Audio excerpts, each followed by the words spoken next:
საკადრო ცვლილებები ამ მთავრობაში თითქმის 6 წლიანი ხელმძღვანელობის შემდეგ სუსის უფროსმა თანამდებობა დატოვა. გრიგოლ ლილუაშვილი რეგიონული განვითარების მინისტრად ინიშნება. უწყება ინფრასტრუქტურის სამინისტროსგან განცალკევდება და ცალკე სამინისტროდ ჩამოყალიბდება. სახელმწიფო უსაფრთხოების სამსახურის ხელმძღვანელის პოზიციაზე იუსტიციის მინისტრი ანდრიო ხანაშვილია წარდგენილი. იუსტიციის სამინისტროს კი დეპუტატი პაატა სალია ჩაიბარებს, რომელიც მინისტრთა კაბინეტში ახალი სახე იქნება. ცვლილებები დღეს საზოგადოებას პრემიერმა აცნობა. სუსის ხელმძღვანელი შეცვლის მიზეზად რამდენიმე თვეში მისი უფლებამოსილების ვადის ამოწურვა დასახელდა. მმართველი გუნდი რეგიონული განვითარების ეფექტურ დაგეგმვას პრიორიტეტად აცხადებს, თუმცა ხელისუფლების ოპონენტებს გადაადგილებების გარშემო სხვა ვერსიები აქვთ. დღეს გამოცხადებულ ცვლილებებს პოლიტიკურ წრეებში არაერთგვაროვანი რეაქციებით შეხვდნენ. 13 წევრიანი მინისტრთა კაბინეტი ახალი ცვლილებების მიხედვით გაფართოვდება და სამინისტროებისა და მათი ხელმძღვანელების რაოდენობა 14-მდე გაიზრდება. მთავრობის ინიციატივით რეგიონული განვითარებისა და ინფრასტრუქტურის სამინისტრო 2 უწყებად ჩამოყალიბდება. რეგიონულ განვითარებას გრიგოლ ლილუაშვილი ჩაიბარებს, სახელმწიფო უსაფრთხოების სამსახურის ყოფილი ხელმძღვანელი, რომელსაც უფლებამოსილების ვადა ოქტომბრის თვეში ისედაც ეწურება და კანონით სუსის უფროსობა მეორე ვადით აღარ შეუძლია. ინფრასტრუქტურის მიმართულებას კი კვლავაც ირაკლი ქარსელაძე უხელმძღვანელებს. ეკონომიკის ზრდასთან ერთად მნიშვნელოვნად გაიზარდა ადგილობრივი ხელისუფლების ბიუჯეტები, რომელთა ჯამად ფილის გარეშე 4 მილიარდი შეადგინა. ეს ერთი მხრივ ზრდის ადგილობრივი ხელისუფლების შეასრულებას, განახორციელონ საზოგადოებისთვის მნიშვნელოვანი პროექტები, ხოლო მეორე მხრივ ზრდის გამოწვევებსაც, რომლებიც შესაბამისი ამოცანების შესრულებასთან არის დაკავშირებული. ამდენად რეგიონული განვითარების ეფექტიან დაგეგმვას და მონიტორინგს ქვეყნის თანაბარი სოციალურ-ეკონომიკური განვითარებისთვის განსაკუთრებული მნიშვნელობა ენიჭება. ახალი სამინისტროს ერთ-ერთი უმნიშვნელოვანესი მისია რეგიონულ განვითარებასთან დაკავშირებული ღონისძიებების მაქსიმალური ეფექტიანობის უზრუნველყოფა იქნება. მოგახსენებათ, რომ გრიგოლ ლილუაშვილი საქართველოს პარლამენტში წლების მანძილზე იკავებდა რეგიონული პოლიტიკისა და თვითმმართველობის კომიტეტის თავმჯდომარის თანამდებობას, ზოგადად მას აქვს რეგიონებთან მუშაობის გამორჩეული გამოცდილება, შესაბამისად მისი მინისტრობა უზრუნველყოფს საქართველოს მთავრობის ეფექტიან საქმიანობას რეგიონული განვითარების ამოცანების შესრულებისას. სახელმწიფო უსაფრთხოების სამსახურის ახალი უფროსი ანდრიო ხანაშვილი ხდება. სუსში გადასვლით ანდრიო ხანაშვილი იუსტიციის მინისტრის სავარძელს გაათავისუფლებს, რომელსაც ადვოკატი, იურისტი და მე-11 მოწვევის პარლამენტის წევრი პაატა სალია დაიკავებს.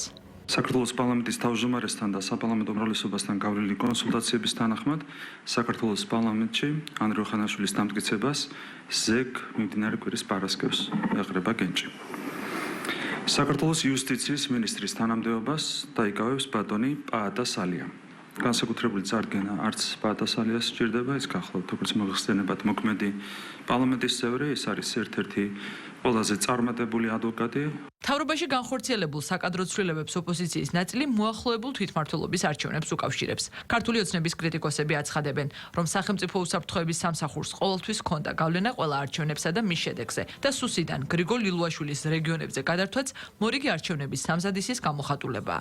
ნაწილი კი ფიქრობს, რომ არსებული ხელისუფლების პირობებში ნებისმიერი საკადრო ცვლილება ფასადურია და ის შექმნილ პოლიტიკურ კრიზისს ვერ განმუხტავს. რეგიონული განვითარების სამინისტრო სავარაუდოდ კიდევ უფრო მეტი კორუფციული სქემისთვის მზადდება, იმისთვის რომ უფრო მეტი ფული მოპაროს ქართულ ხალხს ივანიშვილმა და მისმა დანაშაულებრივმა კრიმინალურმა სინდიკატმა, თუმცა დამერწმუნეთ, რომ დიდხანს ეს სამთავრობო კარუსელი ვერ გასტანს, იმიტომ რომ განაჩენი ქართულ ხალხს უკვე გამოტანილი აქვს ივანიშვილის კოლაბორაციონისტი მოღალატე ხელისუფლების მიმართ და ყველა მის მინისტრს და რაც მთავარია თავად ბიძინა ივანიშვილს ქართველი ხალხი ჩამოაშორებს ძალაუფლებას. ნაკლები მნიშვნელობა აქვს ამ გადაადგილებებს, რადგან მოქალაქეებისთვის არაფერი არ იცვლება, გადაწყვეტილების მიმღები, რა თქმა უნდა, არის ერთადერთი პირი ჩვენს ქვეყანაში და ეს არის ოლიგარქი, რომელიც ძალადობს ჩვენს მოსახლეობაზე და რა თქმა უნდა, ვერცერთ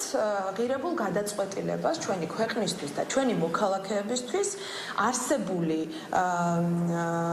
თანამდებობის პირები ვერ არ მოახდინე. აბსოლუტურად არ აქვს მნიშვნელობა ქართული ოცნების წიაღში, რომელი სამინისტრო რას დაირქმევს და რომელი ადამიანი გადავა სხვა თანამდებობაზე.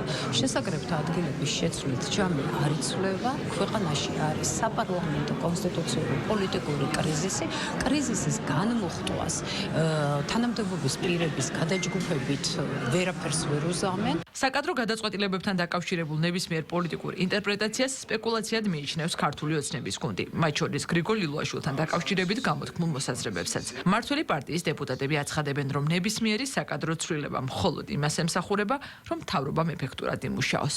სუსის ხელმძღვანელის თანამდებობის დაკავებამდე ის პარლამენტში პროფილური კუთხით იკავებდა შესაბამის კომიტეტის თავმჯდომარის პოზიციას, რომელიც რეგიონული კუთხით უზრუნველყოფდა სახელმწიფო პოლიტიკის წარმოებას, სწორედ ეს გამოცდილება სახელმწიფოს აუცილებლად გამოადგება.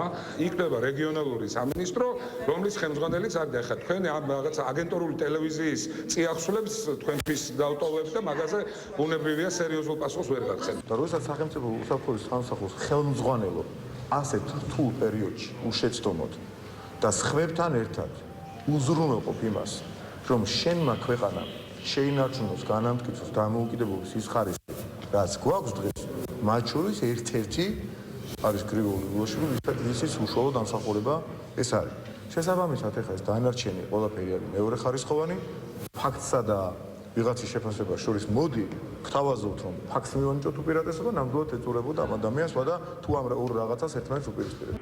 რეგიონული განვითარებისა და ინფრასტრუქტურის სამინისტროს გაყოფაზე მომზადებულ საკანონმდებლო ცვლილებებს პარლამენტი 15-18 აპრილის სესიაზე მიიღებს. ამის შემდეგ შეუდგება მუშაობას ახალ თანამდებობაზე გრიგოლ ლილუაშვილი, რომელმაც სახელმწიფო უსაფრთხოების სამსახურის ხელმძღვანელის პოსტი უკვე დატოვა. მის შემცვლელ ანრი ოხანაშვილს კი პარლამენტი კვირის ბოლოს დაამტკიცებს.